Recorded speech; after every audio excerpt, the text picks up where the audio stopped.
It's not your usual Saturday morning in Regency Cheltenham. People are arriving for what promises to be the biggest trade union march in the town for 25 years. The TUC demonstration against the anti-unionists. The TUC and PCS are mobilising against a law that obliges trade unions to send their own striking members back to work. The Minimum Service Levels Act allows employers to issue work notices that unions have to enforce. This minimum service legislation is forcing us to police the breaking of our own strikes. It's the most ridiculous thing. It not only conscripts our members to go to work and break strikes they voted for, it also means that the trade unions have to enforce that conscription. Now, we can't do that. We have to say no. We won't cooperate, we won't comply, and we won't enforce these work notices. The last time trade union members poured into Cheltenham like this was in January 1997 for the annual protest against the Thatcher government's withdrawal of trade union rights at GCHQ. My dad was one of the ones who was sacked from GCHQ Calm Head. We used to go to the rallies every year when there was things going on in Cheltenham, and that banner I held when I was 12 years old, so you're going back 40 odd years ago. Not many people know about it. They hear about the miners' strikes, but GCHQ is just 14 people that put so much power against the government. They lost their job to defend not just their rights, but everybody else's rights going forward. And just one this way. Some of these campaign veterans haven't marched together since they won their 13-year struggle to restore trade union rights at GCHQ. A struggle that began 40 years ago this January. Well, I feel privileged to be part of this today, because it's not only celebrating the 40 years of GCHQ, it's obviously people here sort of having to fight for their rights against legislation which is ongoing and it's undemocratic, and it's very similar to what we faced all those years ago. The organisers knew that coaches were coming in from all over the country, but the march is still much bigger than anyone expected. Comrades, if you can hear the FBU, give us a wave! This historic banner, unearthed from an attic, is being carried by the sons of campaigner Mike Grindley. Okay, so everybody, I'm very pleased to welcome you all to Cheltenham. We're here to remind them what union solidarity and strength looks like. As chair of the union at GCHQ, it is my privilege to welcome all of you, our many friends, to Cheltenham, a democratic, independent trade union. You stood with us then, we will stand with you now. The UK already faced the most restrictive and undemocratic anti-union laws in Western Europe, alongside some of the weakest employment protection rights. The government asks us to clap for key workers. This is now to be replaced with sack the key workers, using these draconian laws. They are doing this because there is a mood of resistance growing in this country. Our message is clear. We will not rest until this legislation is repealed. Solidarity. Amazing, thank you so much, Dave. I know that we're all going to be here fighting together against the minimum service levels. I hope you're all ready for the fight. I hope you're all ready to make some noise as we go through town.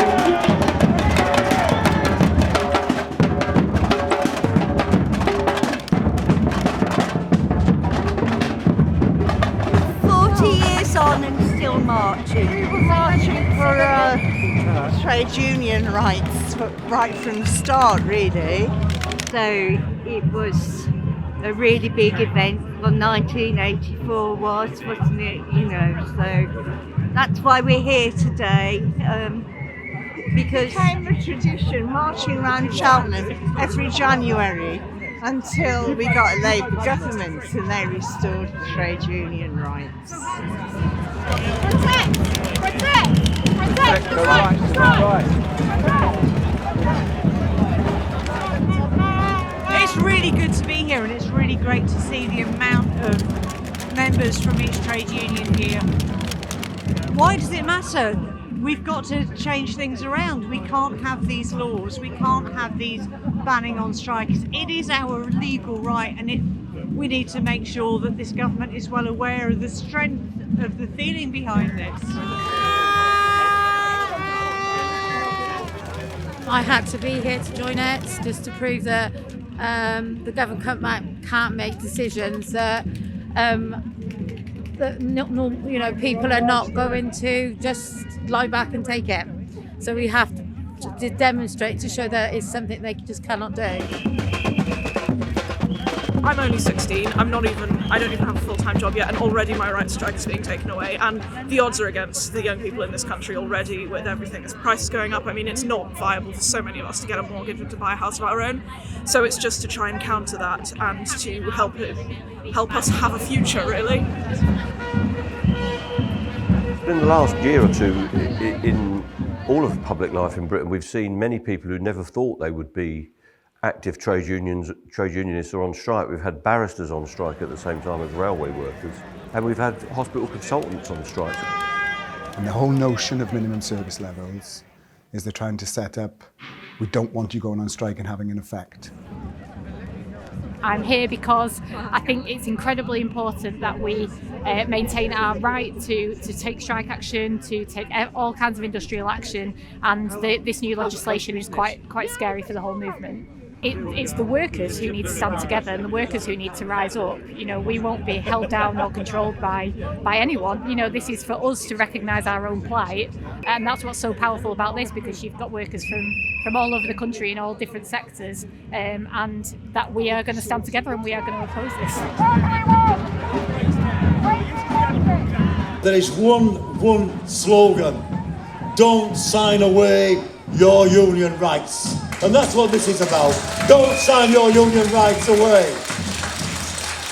Union solidarity, union organisation and comradeship, it protects us from any government that wants to restrict our right to belong to a trade union and our right to be free. And this is a good evidence of our determination to maintain that. Thank you very much for listening. Thanks so much, John.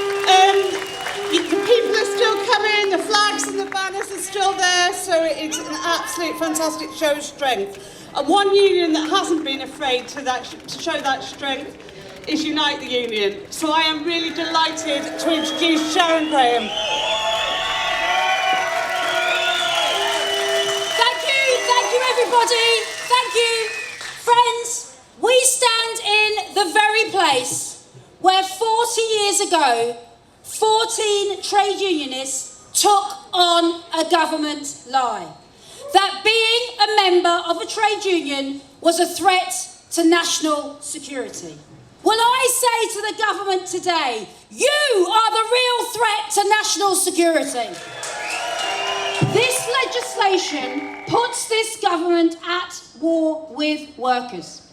And make no mistake, any employer who uses this legislation and serves a work notice on any union, this will be seen as a hostile act. We will fight against you, we will escalate, and we will win.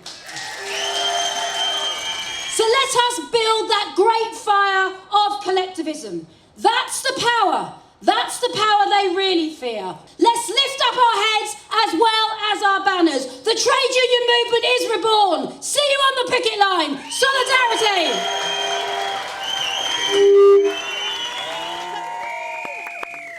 At the end of the rally, GCHQ veterans and their descendants, like the children of Mike Grindley, fill the stage.